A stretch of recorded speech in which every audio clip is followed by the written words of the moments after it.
Salut équipe, aujourd'hui on se retrouve pour parler du digne héritier de Travis Scott et d'une future star de la musique. Je parle bien sûr de Don Toliver.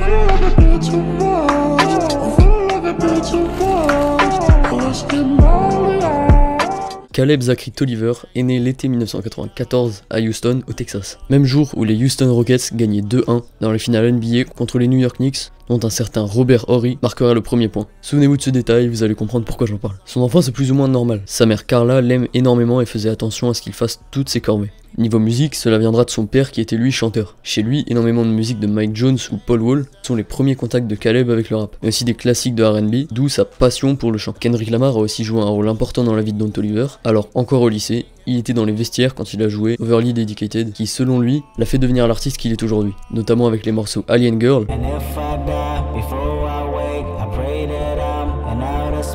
et PNP 1.5.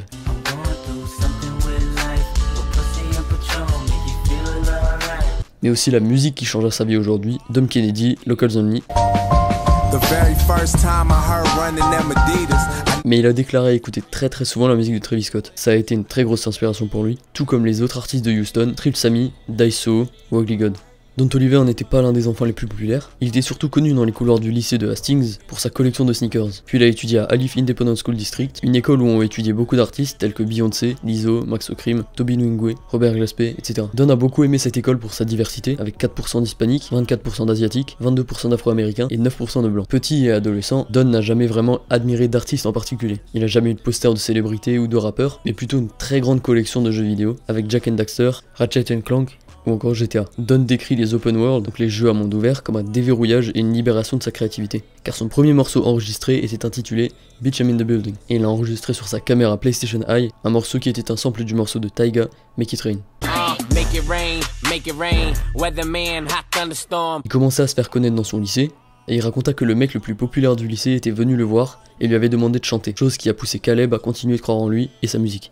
Il explique aussi que pendant le lycée, il n'avait pas les moyens de s'acheter une voiture, donc il faisait tout le trajet soit en transport en commun, soit en vélo, avec sa musique dans son casque. Ce qui lui aurait apporté pas mal de détermination et de courage, que ça l'a aidé dans la création du personnage de Don Toliver. Il dit même que s'il avait une voiture à l'époque, Don Toliver ne serait sûrement pas né aujourd'hui. Il faisait vraiment 24 km. Don Toliver était aussi énormément passionné de voitures. Sa première voiture était une Cutlass Supreme noire, du milieu des années 90. Puis il eut un vieux Pontiac Grand Prix noir, puis son bien plus précieux était une Chevrolet Yukon qu'il a reçu d'un ami de Louisiane, après avoir réussi ses études secondaires. Ensuite, Don se mettra sérieusement à la musique, au moment où son meilleur ami Josh a emménagé dans un appartement sur Derry Ashford Road et a acheté l'équipement de studio approprié. Josh a pris le nom de scène Young Josh 93, Caleb est devenu Don, et les deux ont formé un duo appelé Playa Familia. Puis Caleb a sorti son premier morceau sous le nom de Don Toliver, Say That, en 2013, alors qu'il avait 19 ans. Il a choisi de s'appeler Don Toliver, car tout d'abord Toliver c'était l'un de ses prénoms, et il voulait pas d'un Young ou d'un Lil en préfixe, donc il a cherché quelqu'un qui semblait plus attaché à la royauté, plus classique, d'où le Don. Puis toujours cette année-là, lui et son père ont composé une chanson intitulée Southside. Cette chanson restera pour lui la plus importante dans son évolution.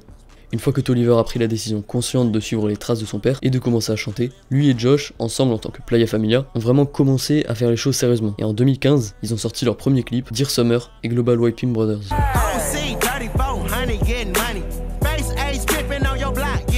Le duo a commencé les petits concerts grâce au booker Biggs Breezy, qui leur a permis de se faire connaître à petite échelle au Texas. Ils sortent également le morceau Play Me, clippé,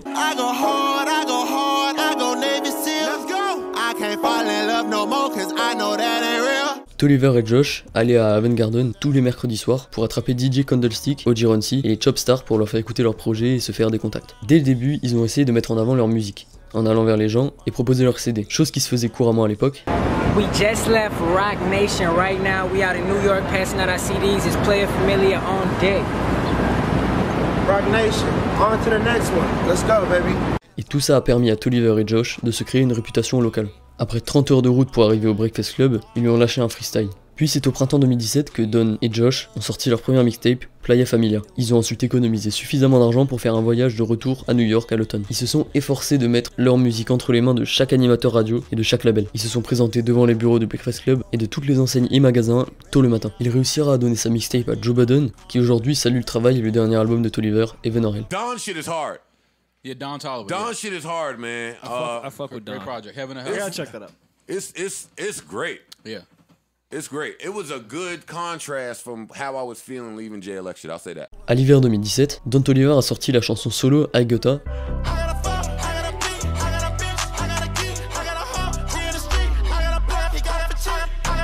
et Diva, qui vont commencer à lui faire gagner pas mal de notoriété. La plupart des morceaux qu'il enregistre se fait entre 40 minutes et 1 heure. Pour Diva, il voulait faire un morceau où les gens pouvaient se retrouver dedans, mais aussi une référence à Billie Jean de Michael Jackson, qui l'a énormément inspiré. Puis il s'est un petit peu perdu, il traînait dans les clubs tous les soirs, perdait énormément d'argent et avait du mal à se concentrer dans sa musique, chose qui lui a tout de même servi, étant donné qu'il est passé là-bas tous les soirs, et ça lui a permis de se créer des relations avec la majorité des DJ et de s'assurer que ses sons étaient toujours dans leur mix. Puis il signait avec le label Atlantic Records, et là il n'allait plus à la rencontre des DJ de Houston, mais c'est eux qui venaient vers lui. Kevin Gates a fait un remix de Diva, et pour lui c'était un signe, la célébrité arrive. Il a donc pu prendre conscience des choses et revenir en force, étant beaucoup plus motivé et déterminé dans la musique.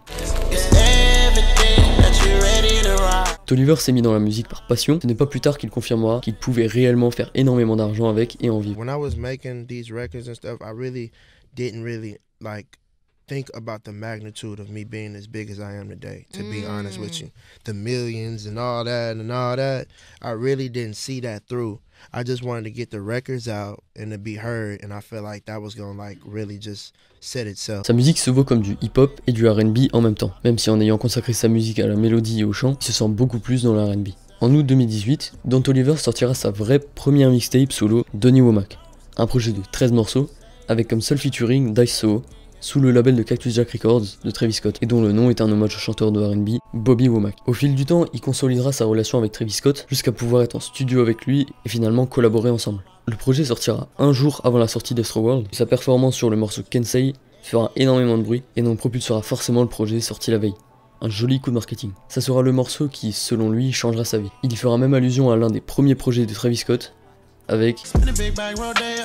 C'est lors du NBA All-Star Weekend 2017, alors qu'il travaillait sur sa propre mixtape, il s'est finalement retrouvé dans un studio avec l'artiste qu'il avait idolâtré lors de sa transition du rap au chant, Travis Scott. Il avait d'ailleurs expliqué qu'il était vraiment nerveux, qu'il avait énormément bu et il n'avait jamais autant bu de toute sa vie que ce jour-là où il avait rencontré Travis. Finalement, le feeling est bien passé, et Travis l'a invité au studio et a voulu travailler avec lui sur le long terme. Don Toliver a reçu une invitation à Hawaï, endroit où le clip de Champions de Nav et Travis Scott a été tourné, et on y voit même Don Toliver dans le clip. Pour les dernières sessions du studio Astroworld, où il a enregistré plus de 10 morceaux, et d'ailleurs plusieurs de ces morceaux enregistrés à Dubaï sont présents dans son album Evanorel, avec par exemple Cardigan, Spaceship et After Party. Puis Don a disparu des réseaux, des interviews et de toute apparition publique, car il veut garder cette image de entre guillemets fantôme.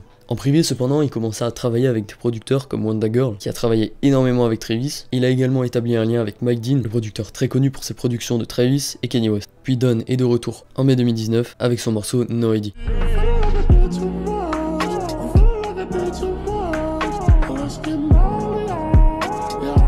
Il a même sorti une version ralentie, Chop and Screwed, pour garder un attachement avec sa ville natale de Houston, dont le Chop and Screwed provient du DJ légendaire DJ Screw, qui a vraiment rencontré un gros succès, surpassant tout ce qu'il avait connu avant. Et enfin, c'est grâce à l'application TikTok que la version originale a pris un succès énorme.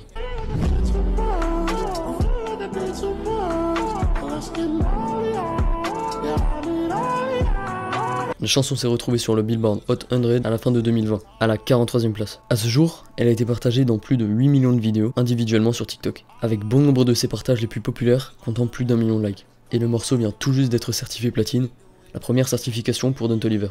Ensuite, en décembre, Jack Boys est sorti. Et comme Don Toliver l'explique, ce fut une grosse bombe dans sa carrière. L'album collaboratif de la plupart des membres de Cactus Jack Records, dont Travis Scott, Check West et Don Toliver, lui a donné énormément de visibilité. Cactus est bien plus qu'un simple label d'artistes. Cactus Jack, man, we are a collective, man, and we here to uplift each other, you know, so we all kind of give each other, you know, advice pointers, and Travis for sure is very hands-on when it comes to like creative direction and like ideas I might have. Cette alchimie se ressent dans les morceaux, mais aussi dans la créativité, que ce soit au niveau des visuels ou des clips. Après une année de moments de détente, les apparitions de Don Toliver sur Jack Boys et son morceau No ID, tout a changé pour Don. La célébrité est arrivée. Sans oublier son apparition sur les albums surprises de Eminem, Music to Be Murdered By, ou encore sur le morceau No Regrets, qui a surpris tout le monde. Ce qui est beau avec Don Toliver, c'est qu'il a repris l'héritage musical de son père à une époque où le crunk dominait le rap du sud, et notamment Houston. Il n'y avait aucune place pour le R&B. Mais depuis, Houston a évolué et la musique aussi. Désormais, avec Evanorel, Toliver peut rendre hommage à la musique de son père, qu'il considère comme le Lenny Kravitz de Houston. Puis le 13 mars 2020, Toliver poursuivra avec Evanorel, son premier album, un projet de 12 morceaux dont Wanda Girl produira la quasi-totalité de l'album, avec bien évidemment Mike Dean pour superviser le tout. Ces deux producteurs font partie de l'empreinte de Cactus Jack Records, donc rien d'étonnant de les trouver majoritairement dessus. Pourquoi Evan Tout d'abord car il est Gémeaux, donc des jumeaux en astrologie, mais aussi connu pour leur humeur changeante. Dans sa tête, il voulait pas décrire un bon ou mauvais mood à travers ce nom, mais plutôt indiquer les différentes humeurs de son album, qui peuvent complètement changer entre chaque morceau. Evan est une exploration entre les différentes facettes de Don Toliver. Il avait aussi annoncé du storytelling, donc tout le monde s'attendait à des tracks profondes avec des détails et des histoires à la Good Kid, Mad City, alors que cette histoire y est sans forcément y être. Le storytelling est ici par rapport à la tracklist, mais aussi à la cover. Cover, on le retrouve une ancienne ambiance western, qui rappelle son lieu de naissance dans le sud des USA. De plus, on y retrouve aussi une allusion à Travis Scott, avec la voiture qui est la même qu'on pouvait voir sur un post de Travis en 2012. L'histoire se fait à partir de la tracklist. Tout d'abord, le choix entre Evan quittant le motel Evan et prendre la voiture L. Il est euphorique, donc Euphoria, et n'oublie pas de mettre sa veste, Cardigan, que l'on retrouve toujours dans l'euphorie, qui se rend à l'after party, et dès qu'il y arrive, il est wasted, perdu. Il ne sait pas où se mettre, tout ce chemin lui ont fait mal aux jambes, can't feel my legs. Et pour se booster, il part donc à la recherche de candy, que l'on peut traduire par la drogue, mais aussi de la compagnie pour cette soirée sans fin. Toliver en a marre, Adenov, il est lassé, donc il embarque dans son vaisseau, et veut qu'elle reste pour le conduire. Spaceship, qui est considéré dans sa voiture, qu'il a confié dans son interview avec Hot 97, il ne souhaite pas être photographié, no photos. Le voilà donc partir en ne sachant pas, no ID, où aller. Avec 12 morceaux, le projet est court mais qualitatif, et on reste sur notre fin. Surtout que dans 12 des morceaux, 3 étaient déjà connus. On espère que la version Deluxe annoncée par son manager, Chedada Connect sur Twitter, sortira plus rapidement. Vous vous rappelez de Robert Honey dans l'intro de la vidéo? L'album débute et on le retrouve directement sur l'intro de l'album. C'est une référence à son moment de naissance. Dans cette intro, Don Toliver est dans une église et se retrouve à choisir entre Evan. Ses réponses laissent suggérer qu'il plonge vers l'enfer.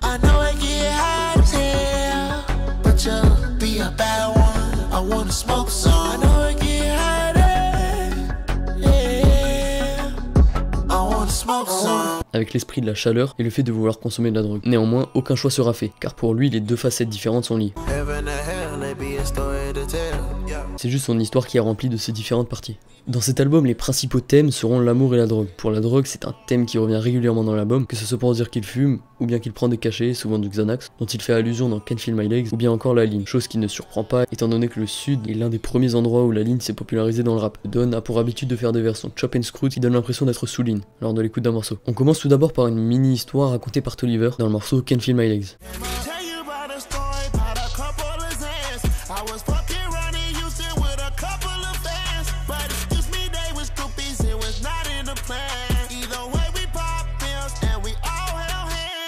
Toliver mène une vie de rockstar entre les femmes et la drogue, cette histoire est réelle et il l'a confirmé dans son interview avec Swayze. Néanmoins, ici Don Toliver semble s'excuser de son comportement, chose qui reviendra plusieurs fois dans l'album, du moins le fait de s'excuser auprès de quelqu'un. L'allusion à la drogue reviendra dans plusieurs morceaux, comme dans Can't Feel My Legs, ou bien dans Wasted avec en référence au film Karate Kid de 1984, où une technique de karaté s'appelle wax on wax off, qui est ici utilisée pour parler du cannabis sous une autre forme fortement concentrée en THC, THC étant l'aspect chimique de la plante qui donne ses effets positifs euphoriques de la drogue. Néanmoins, cette consommation reste maîtrisée, et notamment de Xanax, utilisé pour réduire l'anxiété, est très répandue dans le monde de la musique. I'm not crazy on this, and you know, R.I.P. Juice and everybody else, you know, that lose their lives to that, bro. It's like it's a sad thing, you know. You gotta be responsible, man. You have fun, but be responsible. Son utilisation reste à but festif et contrôlé, car lui aussi a pu être touché par les nombreux rappeurs qui sont décédés suite à la consommation de drogue dans ces dernières années. L'amour sera la deuxième thématique abordée dans ce projet. Et au fil des morceaux, on a l'impression que cette relation évolue, toujours dans l'idée de Toliver de s'excuser, de vouloir évoluer, et ce de morceau en morceau. Mais le résultat ne sera pas forcément positif. Dans la seconde track du projet, Euphoria, Toliver semble déjà s'excuser, mais celle-ci mérite mieux, ce qui lui donne et laisse à penser qu'il va changer.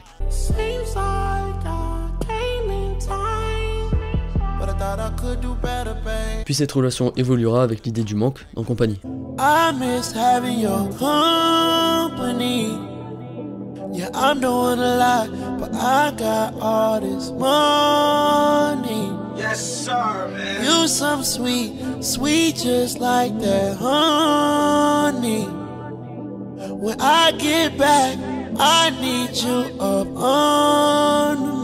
Ici, là, il n'y a rien de très anormal, mais quelque chose de particulier dans cet album reviendra très souvent. Mais vraiment très souvent. C'est le fait que la personne avec qui il parle en a marre et ne supporte plus cette relation. Et ce qui va faire que de morceau en morceau, la relation va se dégrader, voire se détruire. Tout d'abord avec la seconde track dans Euphoria. Mais Toliver se justifie dans la track suivante, en supposant que celle-ci était trop sur son dos, collante. Dans Cardigan. Puis c'est bon, Toliver ne pense plus être supporté, il le sait désormais dans Had Enough.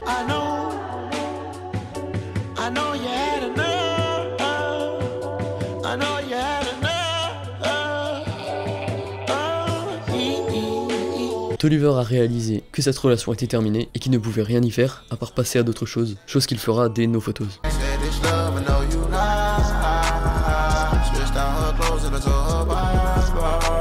Du coup, c'est terminé pour Toliver. Il peut désormais prendre sa vie de rockstar dont il avait été habitué, comme il peut l'expliquer dans la dernière track de l'album, No ID.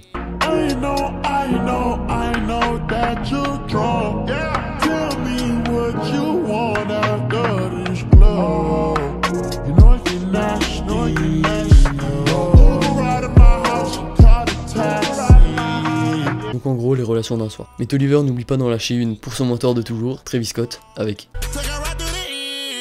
dans Can't Feel My Legs, qui fait allusion au morceau The Ends dans son projet Birds in a Trap. Cet album, en plus de raconter une histoire dès la tracklist et la cover, contient plein de petites autres histoires, pas forcément explicites. Ce qui rend vraiment intéressant cet album, c'est le fait de pouvoir enchaîner les morceaux facilement. Étant donné qu'il est court, ça se consomme rapidement dans sa totalité, et non pas prendre un morceau à droite, un à gauche, comme dans la plupart des albums.